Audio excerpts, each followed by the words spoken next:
అప్పుడే ఆఫీస్ నుండి ఇంటికొచ్చాడు భర్త. ఇల్లంతా నిశ్శబ్దంగా ఉంది. బెడ్రూమ్ అంతా రక్తంతో నిండిపోయింది. ఒక్కసారిగా ఊపిరాగిపోయినంత పనైంది. ఒక మూలన నిల్చుంది ప్రేమగా పెంచుకున్న పెంపుడు జంతువు. ఇదేదో హర్రర్ ఫిలిం సీన్ కాదు, ఇది నిజంగా జరిగిన కథ. నమ్మకం అనేది ఎవరిపైనా పెట్టుకోవచ్చు, కానీ జంతువుల మీద పెట్టుకోవడం మూర్ఖత్వం. తిండి పెట్టి ప్రేమగా చూసుకున్న యజమానిని అవి కాటికి పంపించాయి. కొన్ని నిమిషాల్లోనే అంతా అయిపోయింది. ఈ వీడియోలో నేను మీకు నిజంగా జరిగిన సంఘటనలను చూపించబోతున్నాను. పెంపుడు జంతువులు ఎంత దారుణంగా వాటి యజమానులపైనే అటాక్ చేశాయో చూడండి. ఇక్కడ నేను ఒక విషయం చెప్పాలనుకుంటున్నాను. కుక్కలు వాటిని చంపకండి, అవి మూగజీవులు అంటున్నారు. కానీ ఆ కుక్కల దాడికి బలైన పసిపిల్లల పరిస్థితి ఏంటి? ఆ పిల్లలకేం తెలుసు అవి వారి ప్రాణాలు తీస్తాయని? కుక్క కాటుకు బలైపోయిన పిల్లలను కన్న తల్లిదండ్రుల పరిస్థితి ఏంటి? ఆ కన్నపేగు ఎంత బాధపడుతుంది? కాబట్టి వీధి కుక్కల జనాభాను కంట్రోల్ చేయడమే మంచిది. మరి మీ అభిప్రాయం ఏంటో కింద కామెంట్ చేయండి. అలాగే వీడియోకి లైక్ కొట్టడం మాత్రం మర్చిపోకండి. నంబర్ 1, సర్జీ గ్రిగోరియోవ్. అది 2018 డిసెంబర్ ఉదయం. రష్యాలోని చిన్న విలేజ్ అయిన ఉజ్రత్లో నలువైపులా మంచు కప్పబడి ఉంది. పెద్ద పెద్ద చెట్లపైన మంచు నిండి ఉండడంతో అడవంతా నిశ్శబ్దంగా ఉంది. కాలం ఆగిపోయిందేమో అన్నట్టు ఉంది వాతావరణం అంతా. ఈ నిశ్శబ్ద వాతావరణంలో జరిగిన ఓ సంఘటనతో మొత్తం ఊరు ఉలిక్కిపడింది. సర్జీ గ్రిగోరియోవ్ ఒక 40 ఏళ్ల ఒంటరిగా నివసించే మనిషి. చిన్నప్పటి నుండి అతను అడవిలోనే పుట్టాడు, పెరిగాడు. అతని పని వేటాడడం, కట్టెలు కొట్టి వాటితోనే సంపాదించేవాడు. అలాగే ఎల్లప్పుడూ తన విశ్వాసమైన 2 కుక్కలు అతనితో పాటే ఉండేవి. కానీ వీటితో పాటు ఇంకో జంతువును అతను పెంచుకునేవాడు. అదొక బ్రౌన్ బియర్. ఇది చాలా పెద్దగా ఉండేది. దాని పేరు గ్రంబ్లర్. ఇది అతనికి ఎలా దొరికిందంటే 4 ఏళ్ల కిందట సెల్ఫ్ డిఫెన్స్ చేస్తూ దాని తల్లిని ఇతను చంపేశాడు.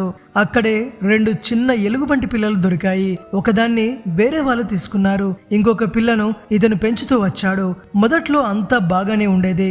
గ్రంబ్లర్ స్వేచ్ఛగా సర్గేతో కలిసి తిరిగేది. ఇక అది ఎలా అయితే పెరిగి పెద్దవుతూ వచ్చిందో దాని బలం, వైల్డ్ ఇన్స్టింక్ట్స్ కూడా పెరుగుతూ వచ్చాయి. ఒకసారి అయితే అది సర్గే యొక్క డాగ్ ను కూడా గాయపరిచింది. ఆ తర్వాత సర్గే దాన్ని బోన్లో పడేశాడు. అయినా కూడా అతనికి అది తన్నేమీ చెయ్యదు అనిపించింది. ఒకరోజు అతని పక్కింటి వ్యక్తి చాయ్ తాగడానికి వచ్చాడు. అతను వచ్చి చూస్తే గ్రంబ్లర్ కేజ్లో అటు ఇటు తిరుగుతూ ఉంది. సాధారణంగా వింటర్లో ఎలుగుబంట్లు నెమ్మదిగా ఒక్క దగ్గరే ఉంటాయి. ఇదేదో వింతగా బిహేవ్ చేస్తుందని సర్గేకి అతను చెప్పాడు. కానీ సర్గే అది అలసిపోయి ఉంటుందని, అందుకే అలా వింతగా ప్రవర్తిస్తుంది అని అన్నాడు. నెక్స్ట్ డే సర్గే ఎలుగుబంటిని బయటకు తీసి కొద్దిసేపు వాకింగ్కి తీసుకెళ్తే అది అటు ఇటు తిరిగితే రిలాక్స్ అవుతుంది అనుకున్నాడు. సర్గే దాని మెడకున్న పెద్ద చైన్ పట్టుకొని బోన్ని ఓపెన్ చేశాడు. గ్రంబ్లర్ బయటకు వచ్చింది. అప్పుడు అది నార్మల్ గానే ఉంది. కానీ ఎప్పుడైతే సర్గే చైన్ ని లాగాడో ఎలుగుబంటికి కోపం వచ్చింది. కర్ర దుంగకున్న చైన్ ను అది తెంపేసుకుంది. సర్గే వెంటనే చైన్ పట్టుకున్నాడు అది పారిపోకుండా ఉండడానికి. దాంతో ఆ ఎలుగుబంటికి ఇంకా కోపం వచ్చింది. దాని బలమంతా ఉపయోగించి సర్గేపై అటాక్ చేయడానికి వచ్చింది. దాని పంజాతో ఒక్కటిచ్చింది. ఆ దెబ్బకు సర్గే వెన్నుముక విరిగిపోయింది. అతను మంచుపై కూలబడిపోయాడు. ఎలుగుబంటి కొట్టిన దెబ్బ ఎంత బలంగా ఉందంటే అతను శ్వాస పీల్చుకోవడం కూడా ఇబ్బందిగా ఉంది. నెక్స్ట్ సెకండ్ ఆ ఎలుగుబంటి అతని పైకి ఎక్కి సర్గే మెడను కొరికేసింది. సర్గే అరుపులు కేకలు వేస్తుండడంతో ఆ శబ్దం విన్న అతని 2 కుక్కలు పరిగెత్తుకుంటూ వచ్చాయి. తన యజమానిని కాపాడే ప్రయత్నం చేశాయి. కానీ కోపంతో ఊగిపోతున్న ఆ ఎలుగుబంటి ఒక కుక్కను ఆ బోన్లోనే చంపేసింది. ఇంకో కుక్కపై కూడా అది దాడి చేసింది. దాడి చేసిన తర్వాత ఆ ఎలుగుబంటి సర్గే బాడీని దూరంగా అడవిలోకి తీసుకెళ్లి తింటూ ఉంది. కొన్ని వారాల పాటు ఆ ఎలుగుబంటి ఆ బాడీ చుట్టుపక్కలే తిరుగుతూ ఉంది. కొన్నిసార్లు సర్గే బాడీ దగ్గర, కొన్నిసార్లు అడవిలో అలా చక్కర్లు కొడుతూ ఉంది. ఒకరోజు సర్గే చెల్లెలు మారియా అతన్ని చూడ్డానికి వచ్చింది. ఆమె దూరం నుంచే మంచుపై ఉన్న రక్తం చూసింది. గ్రంబ్లర్ ఆ బాడీ పక్కనే తిరుగుతుండడం ఆమె గమనించింది. దాంతో భయంతో పారిపోయింది. పోలీసులను పిలిచింది. పోలీసులు ఎలుగుబంటి కోసం అడవంతా గాలించారు. చాలా సేపటి తర్వాత అది దొరకడంతో దాన్ని అక్కడే కాల్చిపడేశారు. మారియా తర్వాత ఇంట్లోకి వెళ్లి చూస్తే షాక్ అయింది. సర్గే యొక్క ఒక డాగ్ ఎలాగో అలా ఎలుగుబంటి నుంచి తప్పించుకొని బతికింది. అది గాయాలతో ఉంది. మారియా దాన్ని తనతో తీసుకెళ్లిపోయింది. దాన్ని జాగ్రత్తగా చూసుకుంటుంది, ఎందుకంటే అది తన అన్నయ్య చివరి జ్ఞాపకం అని. ఈ సంఘటన తర్వాత తెలిసిందేంటంటే వైల్డ్ యానిమల్స్ని చిన్నప్పటి నుంచి పెంచినా అవి తమ స్వభావాన్ని మర్చిపోవు. క్రూర మృగాలు ఎప్పుడు క్రూరంగానే ఉంటాయని మనం అస్సలు మర్చిపోకూడదు. ఒక చిన్న తప్పు మనిషి ప్రాణాలే తీయవచ్చు. క్రూర మృగాలను తీసుకొచ్చి పెంచుకొని వాళ్ళ ప్రాణాలనే కాదు, ఇతరుల ప్రాణాలని కూడా వాళ్ళు రిస్క్లో పెడతారు. ఫ్రెండ్స్, మీకు విషయం తెలుసా? 2021లో బిట్ కాయిన్ వాల్యూ 3 లక్షలు, కానీ ఇప్పుడు 84 లక్షలు. ఒకవేళ మీరు 2021లో బిట్ కాయిన్ కొనుంటే ఇప్పుడు మీ లైఫే మారిపోయేది. మీరు క్రిప్టో రంగంలోకి అడుగు పెట్టాలని అనుకుంటున్నారా? ఎక్కడి నుంచి ప్రారంభించాలి, అసలు ట్రేడింగ్ ఎలా పనిచేస్తుందో అని సందేహిస్తున్నారా? దీనికి సరైన ప్లాట్ఫామ్ను ఎంచుకోవడం చాలా ముఖ్యం. మీరు లాంగ్ టర్మ్లో ఇన్వెస్ట్ చేయాలన్నా లేదా డైలీ ట్రేడింగ్ చేయాలన్నా అన్నింటినీ ఒకే చోట అందిస్తున్న India's most trusted platform coin DCX. మీరు 100 రూపాయలతో కూడా స్టార్ట్ చేయవచ్చు.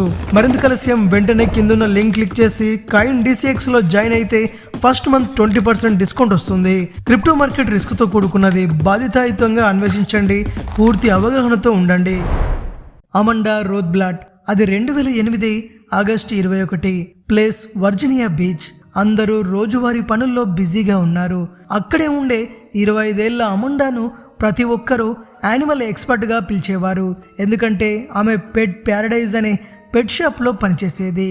ఆమె ఇంట్లో కూడా రకరకాల పాముల్ని పెంచుకునేది. ఆమె ఇంట్లో Burmese python, Mexican king snake, 2 green tree పైథాన్లు, అలాగే ఆమెకి ఇష్టమైన రెడికులేటెడ్ పైథాన్. ఇది 13 అడుగుల పొడవు ఉండేది. ఇది 9 కిలోలు ఉండేది. ఆమెకు చిన్నప్పటి నుంచే పాములంటే పిచ్చి. ఆమె పాముల్ని బాగా అర్థం చేసుకోగలదు, అవి ఆమె మాటలు వింటాయి అనుకునేది. ఆమెకు పిచ్చి ఎంతలా ఉండేదంటే ఇల్లంతా పాములతో నింపేసింది. రోజు ఉదయం ఆ పాములకు తిండి పెట్టేది. ఒకరోజు ఆమె భర్త ఆఫీస్కి వెళ్ళాడు. ఆమె ఒంటరిగా ఉంది. ఆమె రెడికులేటెడ్ పైథాన్ను మెల్లగా తీసి ఫుడ్ పెడుతుంది. ఆ పాముకు ఆహారం వాసన రాగానే వేటాడాలనే ఆలోచన పుట్టి అమాండాపై దాడి చేసింది. దాని మొత్తం బలంతో అమాండాను చుట్టేసింది. రెడికులేటెడ్ పైథాన్ తన వేటను ఊపిరాడకుండా చేసి చంపుతుంది. అమాండా దాని నుంచి ఎంత తప్పించుకోవాలని ట్రై చేసినా అది వదలలేదు. దాంతో మెల్లమెల్లగా ఆమె శ్వాస ఆగిపోయింది. కొన్ని నిమిషాల్లోనే అమాండా నేలపై కుప్పకూలింది. ఆ పైథాన్ ఆమెను విడిచేలోపే సమయం మించిపోయింది. ఆమె భర్త సాయంత్రం ఇంటికి వచ్చి చూసేసరికి ఆమె విగత జీవురాలుగా పడి ఉంది. పాములను ఇంట్లో పెంచుకోవడం ఏంట్రా, పిచ్చి కాకపోతే. Paul McDonald. ఆస్ట్రేలియాలోని నార్త్ ఈస్ట్ విక్టోరియా ఏరియాలో ఒకరోజు ఎవ్వరూ ఊహించని సంఘటన జరిగింది. 65 ఏళ్లున్న పౌల్ మెక్డొనాల్డ్ ఎప్పటిలాగే తన ఫామ్ యానిమల్స్ కి తిండి పెట్టడానికి బయటకు వెళ్ళాడు. పౌల్ ఒక రైతు. తన భార్య 17 ఏళ్ల కొడుకుతో కలిసి ఉంటున్నాడు. వారి ఫామ్ లో ఎలాంటి యానిమల్ ఉందంటే అన్నింటికంటే డిఫరెంట్. అదొక red deer cross breed. Paul ఈ జింక లాంటి జంతువును 6 ఏళ్లుగా పెంచుకుంటున్నాడు. అది పెరిగి పెరిగి 6 అడుగుల పొడవైంది. దాని కొమ్ములు విశాలంగా పెరిగాయి. చూడ్డానికి అది అడవికి రాజులా ఉంది. కానీ ఒకరోజు ఉదయం ఏం జరిగిందంటే హ్యాపీగా ఉన్న ఆ ఫ్యామిలీలోకి విషాద ఛాయలు కమ్మేశాయి. బయట ఏదో అరుపు వినిపించడంతో పౌల్ భార్య పరిగెత్తుకుంటూ వచ్చింది. ఆమెకు అసలు ఏం జరిగిందో అర్థం కాలేదు. దూరంగా జరుగుతున్న దృశ్యం చూసి వారి కాళ్ళ కింద భూమి కనిపించినంత పనయింది. పౌల్ నేల మీద పడున్నాడు. అతను 6 ఏళ్లుగా పెంచుకుంటున్న రెడ్ డియర్ అతనిపై ఘోరంగా దాడి చేస్తుంది. పౌల్ దానిపై ఎప్పుడూ నమ్మకంగా ఉండేవాడు. దాని బాగోగులు చూసేవాడు. పౌల్ భార్య అరుస్తూ వచ్చింది. ఆ రెడ్ డియర్ దాని 2 అడుగుల పొడవైన కొమ్ములతో పౌల్ని మళ్ళీ మళ్ళీ పొడుస్తూ ఉంది. దాని కొమ్ములు పౌల్ ఛాతిని ఛిద్రం చేస్తున్నాయి. పౌల్ దాని నుండి తప్పించుకోవడానికి ప్రయత్నిస్తున్నాడు, కానీ అది అతన్ని వదలడం లేదు. పౌల్ భార్య అరుపులు విని ఆ జింక ఆమెపై అటాక్ చేయడానికి ఇటువైపు వచ్చింది. కానీ పౌల్ కొడుకు తల్లిదండ్రులను కాపాడడానికి వెంటనే చేతిలో పొడవైన కర్ర పట్టుకొని నిల్చున్నాడు. ఆ జింక దగ్గరికి రాగానే ఫాట్మని దాని తలపై ఒక్కటిచ్చాడు. దాంతో అది భయపడి పొదల్లోకి వెళ్ళిపోయింది. తల్లిని లేపి ఇద్దరూ కలిసి పౌల్ దగ్గరికి వెళ్లి చూశారు. కానీ అప్పటికే చాలా ఆలస్యం అయిపోయింది. పోలీసులకు ఇన్ఫర్మేషన్ ఇవ్వడంతో వాళ్ళొచ్చి దాన్ని కాల్చి పడేశారు. చూసారుగా, క్రూర మృగాల్ని పెంచుకోవడం ఎంత అవివేకమో.